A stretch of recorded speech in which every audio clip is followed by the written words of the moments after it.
Good morning मित्रांनो, तुमचं स्वागत आहे एका नवीन ब्लॉगमध्ये. आज आपण पुन्हा जाणार आहे जुन्नरला, एका ठिकाणी लेण्या बघण्यासाठी. मोजकी शूटिंग काढी ते बघू आपण आजच्या ब्लॉगमध्ये. तर आज तारीख सांगायची राहिली, आज आहे 17 मे 2026. चला. नमस्कार मित्रांनो, तुमचं स्वागत आहे एका न्यू ब्लॉगमध्ये. तर सुरुवात आपण आलेलो आहे या नदीच्या अलीकडे. या ठिकाणी शनिवारचा आठवडे बाजार भरतो समोरच्या भागात. आता वाजले आहेत 9:15. आपल्याला सकाळी खूप लवकर निघायचं होतं. 9 वाजता आपल्याला पोहोचायला पाहिजे जुन्नरला. नाही पोहोचलो. तर तुम्ही बघता उन्हाळ्याचा इफेक्ट.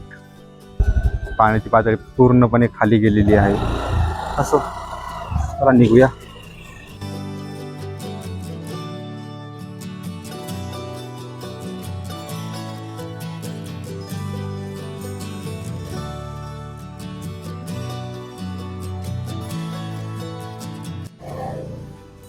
तर या ठिकाणी आपण आलो आहे आविष्कारच्या घरी, शेतामध्ये.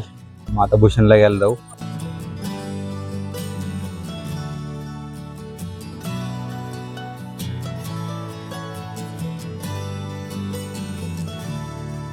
हॅलो, हाय. तर आता या ठिकाणी आपण भूषणला घेऊन निघालो आहे. आज आपण जुन्नर जवळ असलेल्या आंबा अंबिका लेण्यांना भेट द्यायला निघालो आहे. रस्त्यात दिसणारं हे शांत वातावरण आणि निसर्ग सुरुवातीला एक वेगळीच वाईब देत होतं. शहराच्या गोंगाटापासून दूर अशी ही ठिकाणं खरंच मनाला शांतता देतात. आजचा प्रवास ॲडव्हेंचर आणि हिस्ट्रीने भरलेला असणार आहे. आता आम्ही लेण्यांच्या दिशेने जंगलातून पुढे जात होतो. हा रस्ता थोडा रफ असला तरी एक्सपिरियन्स मात्र भन्नाट होता. थोडं चालावं लागतं, पण पोहोचल्यानंतरचा व्ह्यू सगळा थकवा घालवतो. आणि शेवटी आम्ही पोचलो आंबा अंबिका लेण्यांजवळ. तुम्ही आसपासचं परिसर बघू शकता, किती स्वच्छ आहे. आता उन्हाळा असल्यामुळे थोडी गरमी आहे, त्यामुळे झाडे आसपासची वाळलेली आहेत. परंतु समोर एक झाड आहे हिरवगार, त्याच्या खाली एक जो बेंच आहे, त्याची सावली आहे. तिथं रेस्ट करण्यामध्ये जो आराम करण्याचं समाधान खूपच भारी होतं. मित्रांनो, आपण आलो आहे आंबा अंबिका लेणी या ठिकाणी. ही महाराष्ट्रातील पुणे जिल्ह्यातील जुन्नर शहराजवळ मानमोडी म्हणजेच मानमुकुट टेकडीवरील वसलेली प्राचीन बौद्ध लेणी आहे.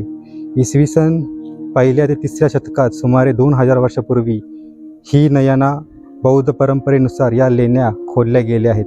या टेकडीवरील 3 स्वतंत्र समूहापैकी एक म्हणजे आंबा अंबिका लेणी हो. ही प्राचीन बौद्ध लेणी दगडात कोरलेली आहे. इतक्या वर्षानंतरही त्याची रचना अजूनही मजबूत दिसते. त्या काळात कोणतेही आधुनिक मशीन नसताना इतके सुंदर काम कसं केलं असेल याचा विचार करूनच खूप भारी वाटतं. लेण्यांच्या आतमध्ये एकदम थंड आणि शांत वातावरण जाणवतं. इतिहासाची फिलिंग प्रत्येक ठिकाणी दिसते या ठिकाणी आपल्याला. इथल्या भिंतींवर आणि दगडांवर अनेक जुनी चिन्ह आणि कोरीव अक्षरं पाहायला मिळतात. प्रत्येक कोपऱ्यात काहीतरी वेगळं दिसत होतं. इतिहास प्रेमींसाठी हे ठिकाण खरंच खास आहे.